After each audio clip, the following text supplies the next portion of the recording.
Hi guys, so this is to walk you guys through your second essay assignment. This essay is an expansion of your first essay's same topic, but you're incorporating research to support your argument and evidence from specific sources. So you will essentially create an essay that expands on the first essay's argument with good evidence to support and research to support your claims. You note that you do need to keep the same topic and stance as your first essay. What you need to do is incorporate at least 4 sources into this new essay. One of these must be an in-person interview. This is not an interview that you pull from, a website or a news source. This has to be an in-person interview with someone who is somehow a subject matter expert around the argument that you are discussing. For this, Mla formatting is required. Everything's checked through for plagiarism, and of course, minimum page length must be met. So this essay needs to be 5 to 6 pages in length and is due on Sunday, October 27th at 11:59 p.m.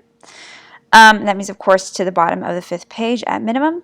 You're always welcome to write more. You just can't write less. You need to keep the same topic and stance as essay 1. You can't switch this. And your essay needs to have the same general parts of an essay: a good thesis, claim, and the introduction, at least 3 main ideas with reasons to support your claim, and then, of course, 2 to 3 opposing views with refutations, and a conclusion.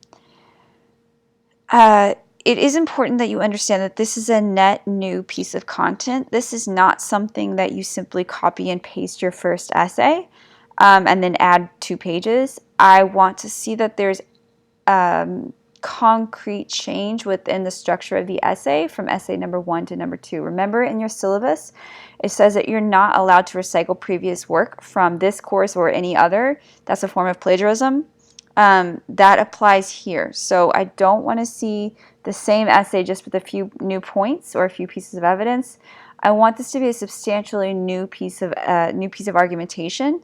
So you should take the comments that I leave on your first essay and substantially transform the parts that, say, need a little bit more support or need a little bit more development with new points, new research. And the reason is because no piece of writing is ever perfect. And I'm leaving you comments, I'm leaving you concepts where you can improve. And I want to see those implemented in your editing. So we need to make sure that this is, again, a net new piece of content. Do not copy and paste your first essay. So when you turn this in, there will be actually 4 parts to this grade.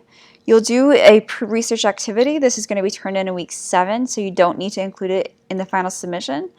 You also are going to do an annotated bibliography, so that will be an assignment that you'll complete in week 8. So you don't need to include that in your final submission. The annotated bibliography is where essentially you'll be doing your research, and that's where you'll also do your interview. So you're prepared to incorporate all of that into your final essay. And then and the other thing you do need to include in your final submission is a self-edit guide, which is included in this packet. You'll do that in week 9, and I have a link again to the same packet so you can easily access it.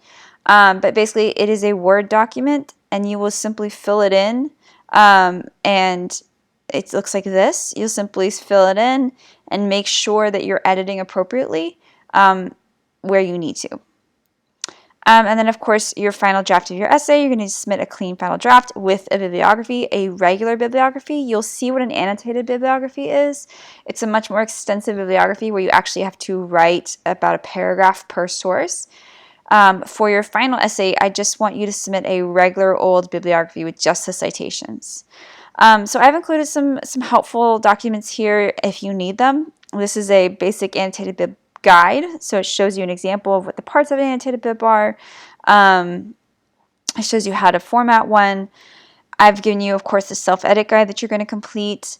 There's also some optional interview ideas, how to interview, a note card, format that you can use, and how to kind of conduct a written or oral interview.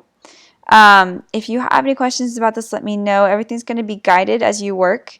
But otherwise, I look forward to seeing what you guys create with this second essay.